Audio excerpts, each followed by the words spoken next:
Today, we're going to build the blueprint for the perfect student routine, and I mean one that actually works. How many times have you said that to yourself? You got this grand plan to wake up early, be super productive, but then tomorrow comes and, nothing. The snooze button wins, you start scrolling, and just like that, the day is gone. If that sounds a little too familiar, you are definitely in the right place. So here's the big secret, right? The problem isn't that you're not motivated or that you lack willpower. Nope. The real issue is that your daily routine, or, your lack of one, is basically a buggy, outdated operating system. It's causing your brain to crash before you even get a chance to get started. Okay, so let's dive into this whole operating system idea.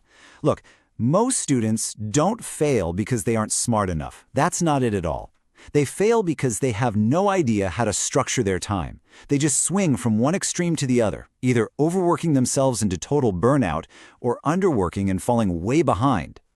You've got to think of a great routine as a custom-built OS, but for your mind. It's this perfectly balanced structure that manages your energy and your focus all day long.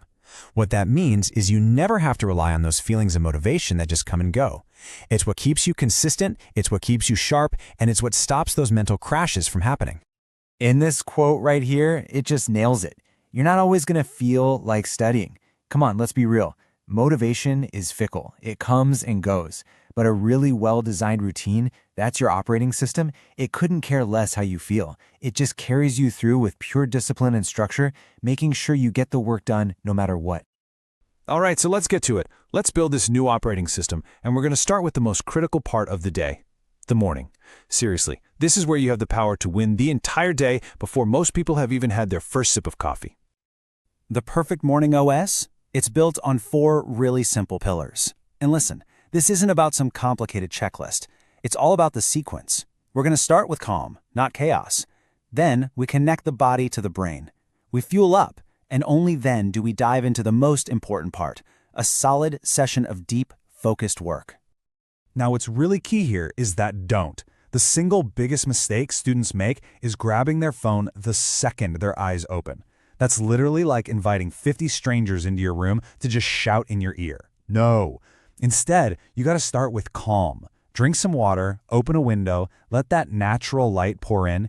It signals to your brain that it's time to wake up, but gently, and it puts you in control from minute 1. Oh, I absolutely love this analogy. Just think of your body as a Wi-Fi router and your brain as your laptop. If that router isn't on, you're not getting a connection, right? It's the same thing here. Just 5 minutes of stretching or a quick walk gets that blood flowing straight to your brain, delivering oxygen and connecting it for the day. Do this and you'll actually absorb what you're trying to study. And this is the payoff for that calm start. Your brain is at its absolute sharpest in the morning. So please, don't waste that peak performance time scrolling through social media. Just look at this. One single focused hour in the morning is way more valuable than 3 exhausted hours at night. So here's the rule. Tackle your hardest subject first and use the 50-10 Pomodoro method. That's 50 minutes of pure heads-down focus followed by a 10-minute break. And yes, that means away from your phone. Okay, so you've absolutely crushed the morning. Awesome, but now comes the dreaded post-lunch slump. You know the feeling. Your energy just tanks, your attention starts to wander. Instead of fighting a losing battle against it, let's figure out how to use this period smartly.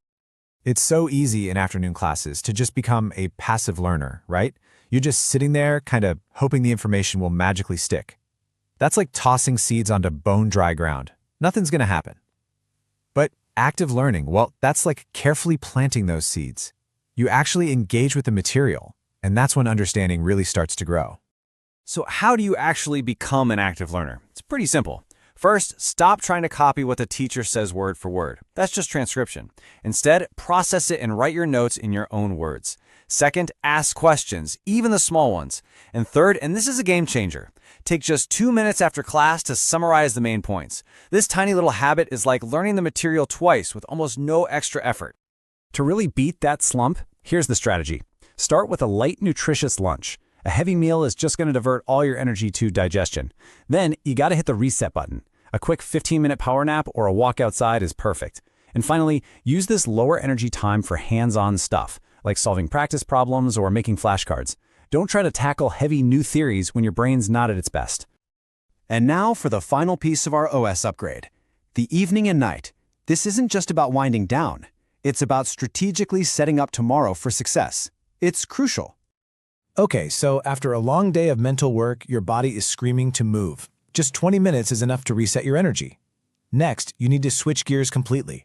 Get into a creative hobby, anything to prevent that academic burnout. After that, a quick, light revision of the day's learning to help it stick. And finally, plan tomorrow's top 3 tasks. That simple act is like a signal to your brain that the day's work is officially done, and it can finally truly relax. All right, now for a rule that, look, it might be tough for some of you, but it is absolutely critical. This number you see, that's the minimum amount of screen-free time you need before bed. We're calling it the digital sunset. You know, the blue light from your phone, your laptop, it's literally tricking your brain into thinking it's still daytime. It just destroys your sleep quality. So for at least 30 minutes before bed, put the screens away. Go read a book, journal a bit, listen to some chill music. Whatever you do, don't stimulate your brain with endless scrolling. You have to let it wind down naturally. And this is exactly why that wind down is so important. Think about it like this. Sacrificing sleep to cram all night, that's like doing hours and hours of work on a document and then just closing it without hitting save. It's pointless. All that information you crammed into your brain gets processed and stored while you're asleep. Sleep is the save button. You gotta press it. Okay, but here's the thing. A perfect routine on paper is totally useless without the right mindset to actually power it. So this last part is all about the psychology, the foundation that makes this entire system actually stick. First things first, you have to stop the comparison game. You're going to hear other students bragging about studying 14 hours a day. Trust me, most of them are exaggerating, and the ones who aren't are on a fast track to burnout. You need to focus on the quality of your study, not the quantity. 4 hours of truly deep, focused work will beat 14 hours of distracted, half-hearted review every single time.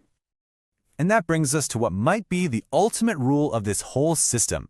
Consistency beats intensity.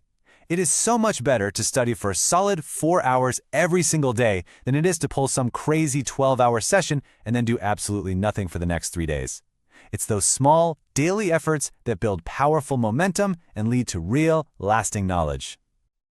So let's just boil this whole philosophy down. It's a really simple, elegant formula. Your morning is for deep focus on the hard stuff. Your afternoon is for smart, hands-on practice. The evening is for light revision and a creative reset, and the night is for a full reset and recharge. That's it. That's the whole game plan. So, there it is, the complete operating system for a balanced, effective, and sustainable life as a student. The plan is right there. The blueprint is in your hands now. So the only real question left is, what are you going to do tomorrow?